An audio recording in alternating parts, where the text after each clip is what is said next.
My father said I failed. Then my brother looked at me and said, "The night my father called me a failure, the entire restaurant went quiet. Not exaggerating. Forks paused mid-air, glasses stopped halfway to mouths, even the waiter froze like someone had hit pause on reality. "Emily," my father said, loud enough for 3 tables to hear, "you wasted your potential." I slowly set my fork down.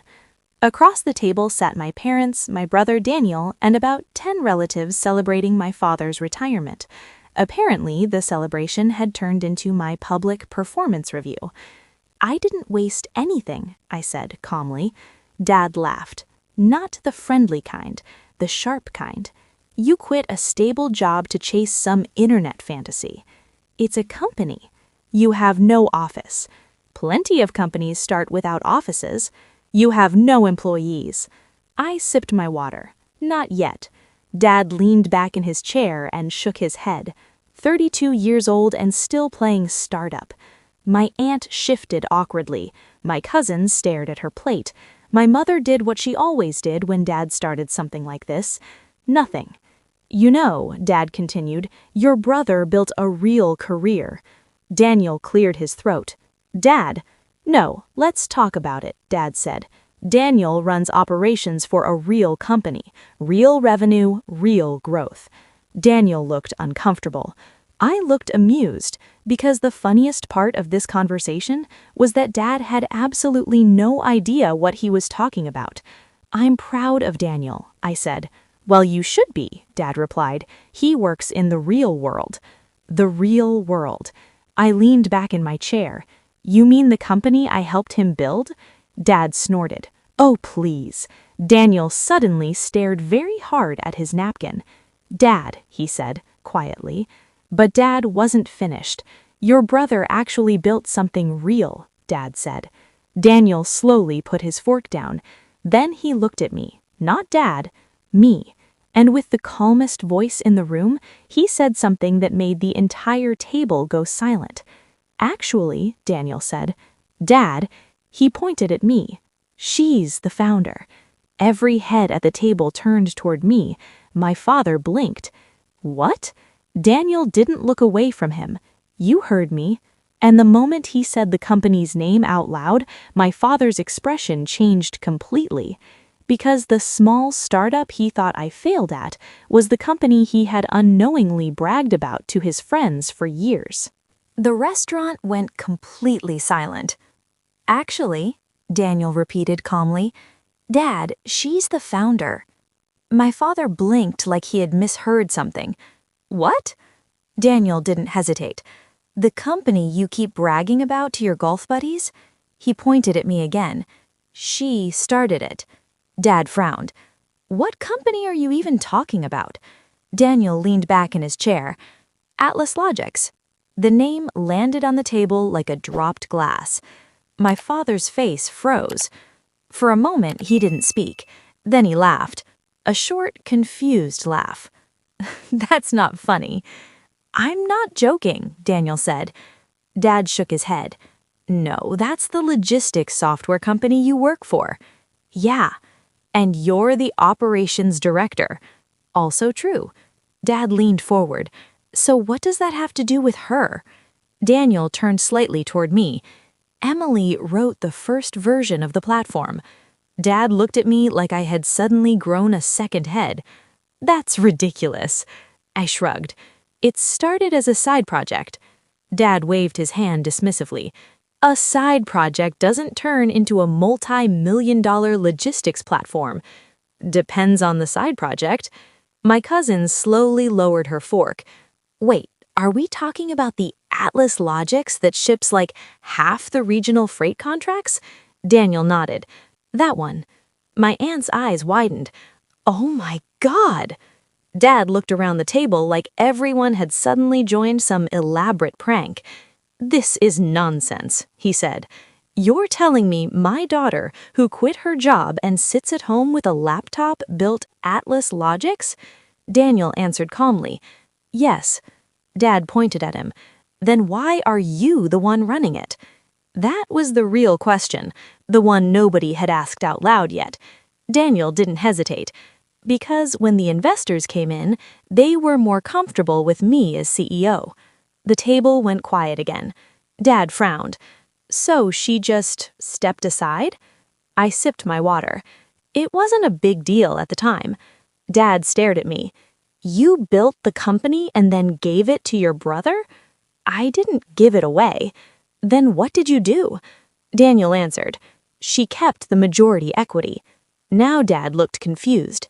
Majority what? Equity, Daniel repeated. She owns most of the company. My father leaned back slowly in his chair, processing. You mean... His voice trailed off. Daniel finished the sentence for him. She owns 51%. The realization spread across my father's face like slow lightning. He looked at Daniel, then at me, then back at Daniel. Wait, he said quietly. The company you said just signed that $70 million logistics contract? Daniel nodded. Yeah. Dad's eyes slowly widened. And the one expanding into 3 states next year? Also yes. Dad turned toward me again. You're telling me, he swallowed, you own most of that company? I smiled politely. Technically, yes. The entire table looked like someone had flipped the script of the evening. My aunt whispered something to my mom.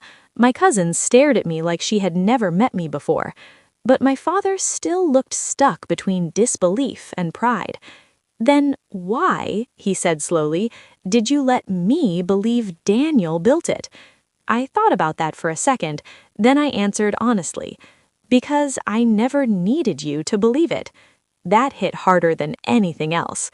Dad sat there silently for a moment. Then he asked the one question nobody expected. If that's true, he looked directly at me. Why are you still building another startup? Daniel suddenly laughed under his breath, because that question revealed something even bigger, something my father definitely wasn't ready for. I leaned forward slightly. Because Atlas Logix isn't my biggest project anymore. Dad blinked. What? Daniel rubbed his face. Oh boy. Dad looked between us. What does that mean? I smiled. It means the company you just called my internet fantasy, I paused, is about to make Atlas Logix look small. The table went silent again, and for the first time that night, my father looked genuinely nervous, because when he asked how big the new company was, Daniel quietly told him the valuation. The table stayed quiet for several seconds. Dad looked between Daniel and me like he was trying to solve a math problem with missing numbers. Valuation? He repeated slowly. Daniel rubbed the back of his neck. Dad? What valuation? I watched Daniel for a moment. He clearly didn't want to drop another bomb in the middle of dinner, but the truth was already halfway out. Daniel, I said gently. He sighed. Then he looked at Dad. The last funding round valued her company at $300 million. The fork slipped out of my father's hand. It hit the plate with a loud clink. 300 what? Million, Daniel repeated. My aunt gasped quietly. My cousin's mouth dropped open. Even my mom looked stunned. Dad stared directly at me now. That's not possible. It's early stage valuation, I said, not revenue. That's still insane. I shrugged. Tech investors are optimistic. Dad leaned forward, studying my face like he was searching for the punchline. So the internet fantasy is a supply chain AI platform, Daniel finished. Dad slowly sat back again. His expression had completely changed. The confidence was gone, the sarcasm too. Now there was only confusion. You built 2 companies? Technically, I said, 1.5. What does that mean? Atlas Logix was the foundation. Daniel nodded. Her new company builds predictive AI systems on top of logistics networks. Dad blinked. I have no idea what that means. It means, Daniel said, companies pay a lot of money for it. Dad rubbed his face slowly. For 6 years, he looked at Daniel. You let me believe you built the company. Daniel shrugged. You were proud. Dad turned toward me again. And you said nothing? I didn't need the credit, I said. Dad's voice dropped. But I stood here tonight and called you a failure. I smiled slightly. Yeah, that part happened. A few relatives awkwardly laughed. Dad didn't. He looked genuinely shaken now. I spent years telling people my son built a successful company. That wasn't wrong, Daniel said. But I mocked the person who actually started it. I watched him quietly, because this moment wasn't about revenge. It was something else. Realization. Why didn't you ever tell me? He asked. Because you already decided who I was, I said. What does that mean? You believed Daniel was the serious one, Daniel chuckled softly, and you believed I was the creative dreamer.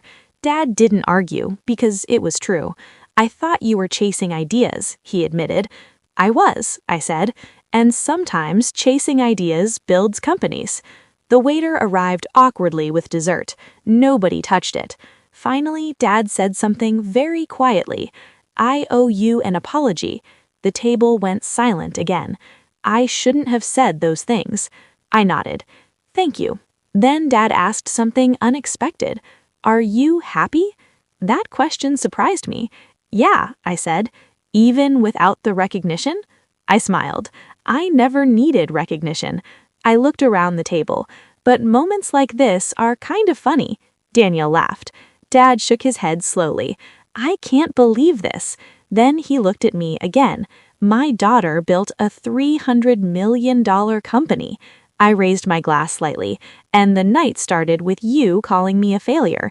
For the first time all evening, Dad laughed. So let me ask you something. If someone judged you before knowing the full story, would you correct them or let your success speak later? Tell me in the comments what you would do. And if you enjoy stories about money, family, and the moments when the truth finally comes out, like the video, subscribe, and I'll see you in the next story.